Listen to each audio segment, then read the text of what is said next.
Hello friends. প্ৰথম ভিডিঅ'টোত মই আপোনালোকক ফ্ৰকটো কেনেকৈ কাটিং কৰে দেখুৱালো। এতিয়া ফ্ৰকটো কেনেকৈনো চিলাব লাগে চাও আহকচোন। প্ৰথমতে মই এতিয়া এটা ফালৰ শোল্ডাৰটো জইন কৰি লম আৰু আনটো ফালৰ শোল্ডাৰটো পিছত জইন কৰিম।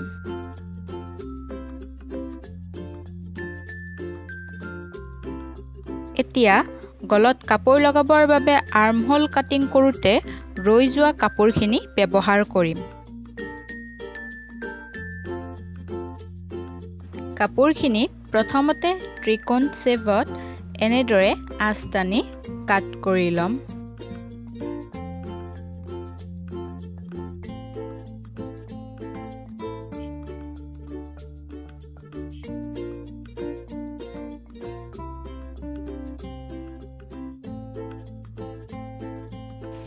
ইয়াৰ পিছত কাপোৰৰ কোণকেইটা এনেদৰে জইন কৰি লম।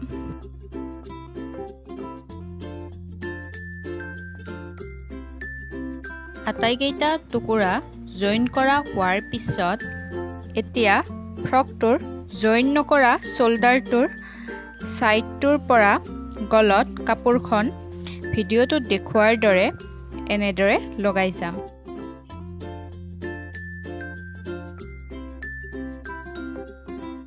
আপোনালোকে ইচ্ছা কৰিলে কাপোৰখন ফ্ৰকটোৰ উল্টা সাইডৰ পৰাও লগাই যাব পাৰে।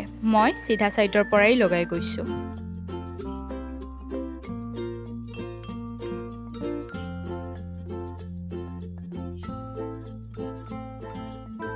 ৰৈ যোৱা এক্সট্ৰা কাপোৰখিনি কাট কৰি উলিয়াই লম।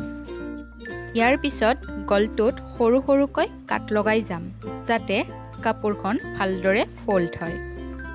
মন কৰিব যাতে চিলাইৰ ওপৰত কাটবোৰ নপৰে। চিলাইৰ অকমান তলৰ পৰা সৰু সৰুকৈ কাট লগাই যাব, মই যেনেদৰে ভিডিঅ'টোত দেখাইছো। এতিয়া আঙুলিৰে প্ৰেছ কৰি কাপোৰখন ভালদৰে বহাই ল'ব।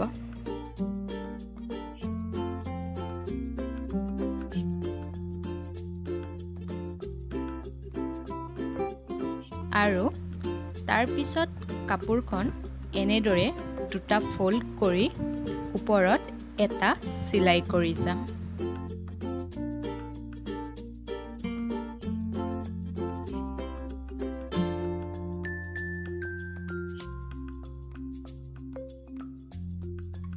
যদি কাপোৰখন এনেদৰে ফল্ড কৰি চিলাই কৰোঁতে আপোনালোকৰ বাবে প্ৰব্লেম হয়, তেতিয়াহ'লে আপোনালোকে কাপোৰখন ফল্ড কৰি তাৰ ওপৰত আইৰণৰে প্ৰেছ কৰিও ল'ব পাৰে। তেতিয়া ডাইৰেক্ট আপোনালোকে কাপোৰখনৰ ওপৰত চিলাইটো কৰি যাব পাৰে।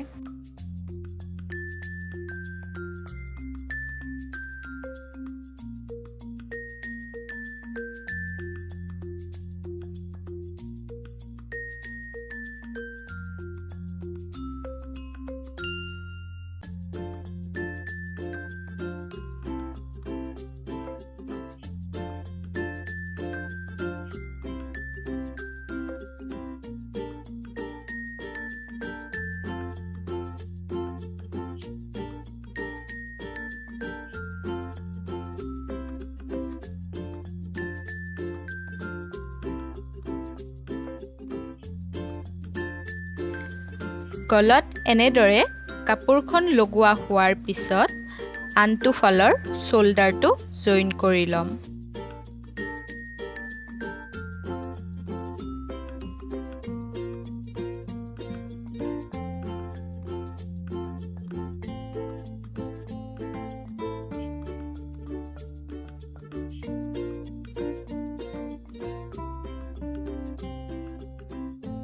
এতিয়া গলত যেনেদৰে কাপোৰ লগালো ঠিক সেই একেদৰেই হাত দুখনতো কাপোৰ লগাই যাম।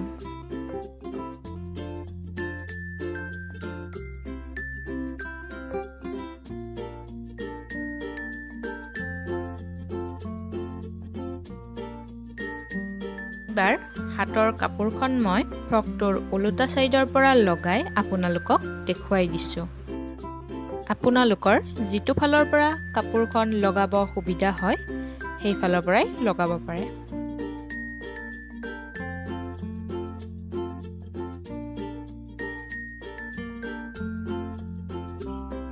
আৰু হাতকেইখনতো সৰু সৰুকৈ আগৰ দৰে কাট লগাই ল'ম। তাৰ পিছত এনেদৰে দুটা ফল্ড কৰি কাপোৰখন চিলাই কৰি যাম।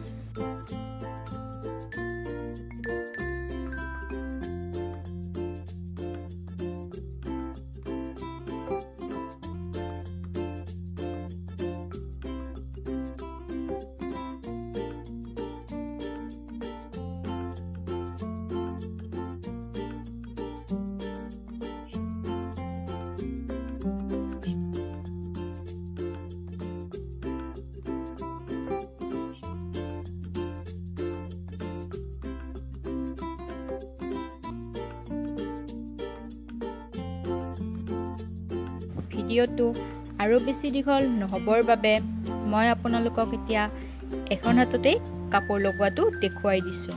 আনখন হাততো আপোনালোকে ঠিক এনেদৰেই কাপোৰ লগাব। হাত দুখনত কাপোৰ লগোৱা হোৱাৰ পিছত আমি ফ্ৰকৰ তল ছাইডত কাপোৰ লগাম। তাৰ বাবে প্ৰথমতে আমি কাটি থোৱা পিচকেইটা এনেদৰে উলিয়াই ল'ম।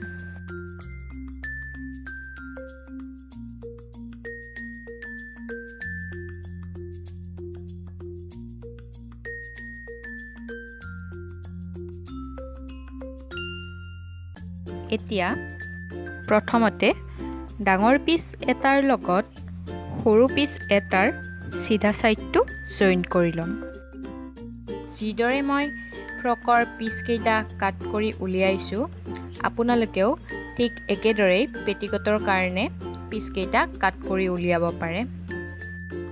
মাত্ৰ পেটিকোটত যেনেদৰে ওপৰত বেল্ট থাকে, ঠিক একেদৰে 2.5 ইঞ্চৰ বেল্ট এডাল বনাই ওপৰত জইন কৰি দিলে হ'ল আৰু আপোনালোকৰ পেটিকোট ৰেডি হৈ যাব। এতিয়া আনটো ছাইডতো ঠিক একেদৰেই সৰু পিচ এটা জইন কৰি ল'ম। ফ্ৰকৰ তল ছাইডটো কাট কৰোঁতে পিচকেইটা কেনেদৰে জইন কৰিব লাগে মই আপোনালোকক দেখুৱাই দিছিলোঁ।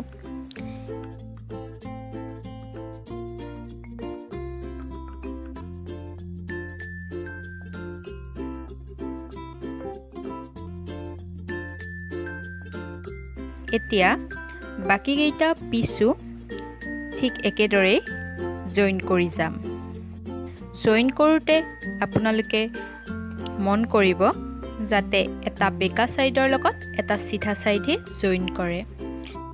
আটাইকেইটা পিচ জইন কৰা হোৱাৰ পিছত দেখিবলৈ এনেকুৱা হ'ব। গোটেইকেইটা পিচ জইন হোৱাৰ পিছত ফ্ৰকৰ তলৰ পাৰ্টটোৰ লগত ওপৰৰ পাৰ্টটো এনেদৰে জইন কৰি দিম।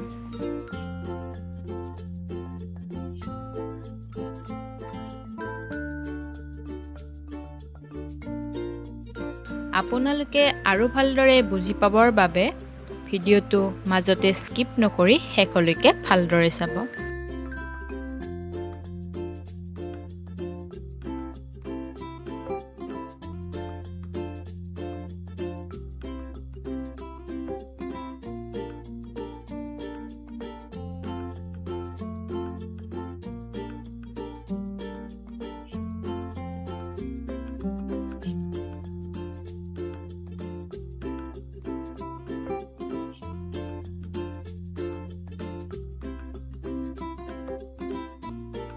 এতিয়া ফ্ৰকটোৰ ওপৰত দুয়োফালে এনেদৰে এটা এটা চিলাই কৰি দিম।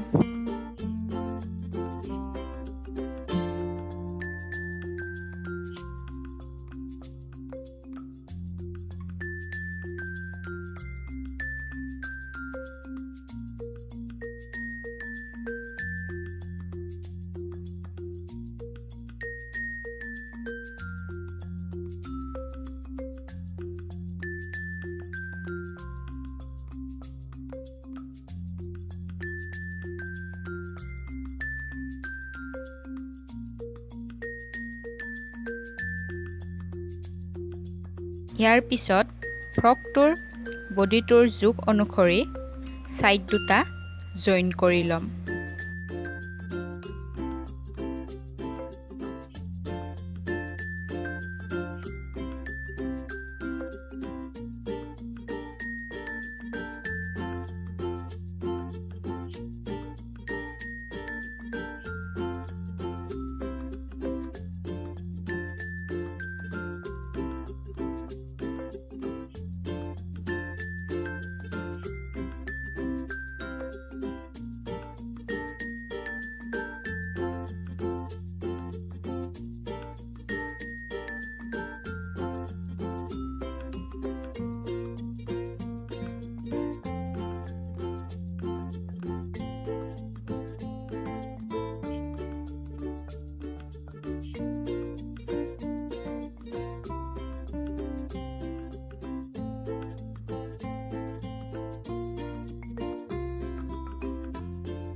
ফ্ৰকটোৰ ওপৰৰ পাৰ্টটোৰ সাইডৰ এক্সট্ৰা কাপোৰখিনি কাট কৰি উলিয়াই ল'ম।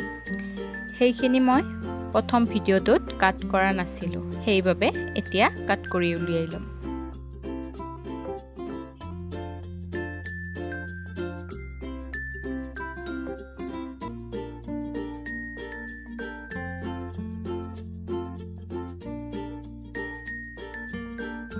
ফ্ৰকটোৰ দুয়োফালে কাট কৰা হোৱাৰ পিছত ফ্ৰকটো ওলোটাই লৈ এনেদৰে ফ্ৰকটোৰ তলফালে দুটা সৰু ফল্ড কৰি ওপৰত চিলাই কৰি যাম।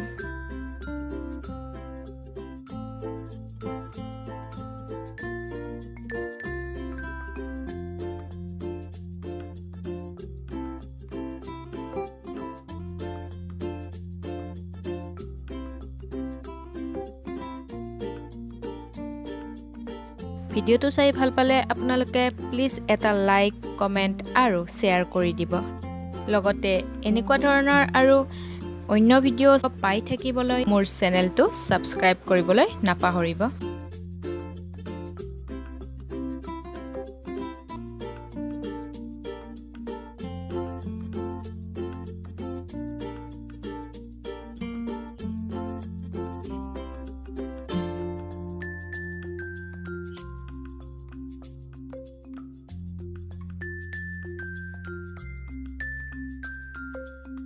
এতিয়া আমি ফ্ৰকটোৰ ফিটা দুডাল বনাম। তাৰ বাবে আমি ফ্ৰকটো কাটোতে ৰৈ যোৱা কাপোৰখিনি ব্যৱহাৰ কৰিম। ফিটাডালৰ বহলটো মই 3 ইঞ্চ লৈছোঁ আৰু দীঘলটো 20 ইঞ্চ লৈছোঁ।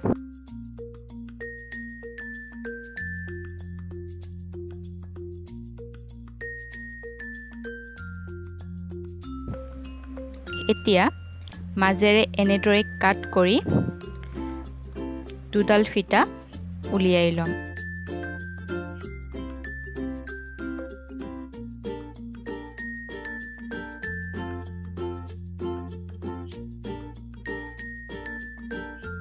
এতিয়া কাপোৰখন এনেদৰে দুটা ফল্ড কৰি লৈ সাইডটো চিধাকৈ চিলাই কৰি যাম আৰু তল সাইডে অকমান ত্ৰিকোণ শেপত এনেদৰে বেকাকৈ চিলাই কৰি দিম।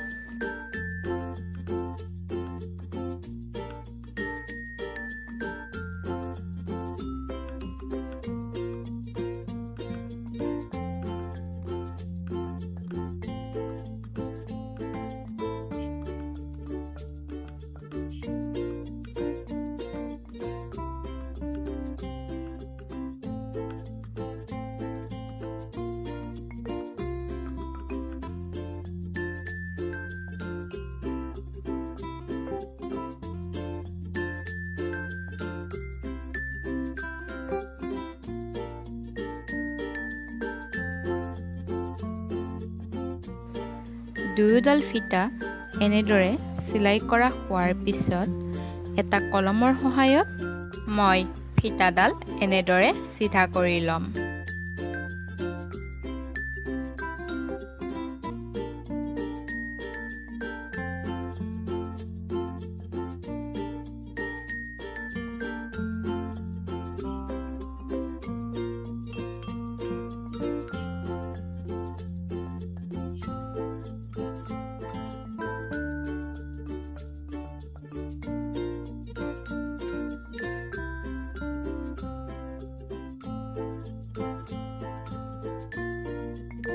এতিয়া ফ্ৰকটোৰ চিধা চাইডেৰে ফিটাডাল ভৰাই দি ওলোটা চাইডটোত এনেদৰে চিলাই কৰি যাম।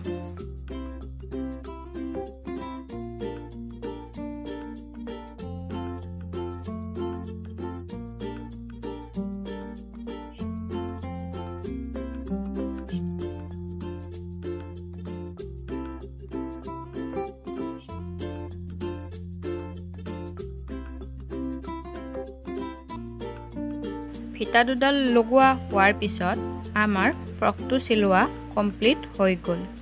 এইটো ফ্ৰকটোৰ ফাইনেল লুক। ভিডিঅ'টো চাই কিবা বুজি নাপালে মোক কমেণ্ট বক্সত সুধিব পাৰে।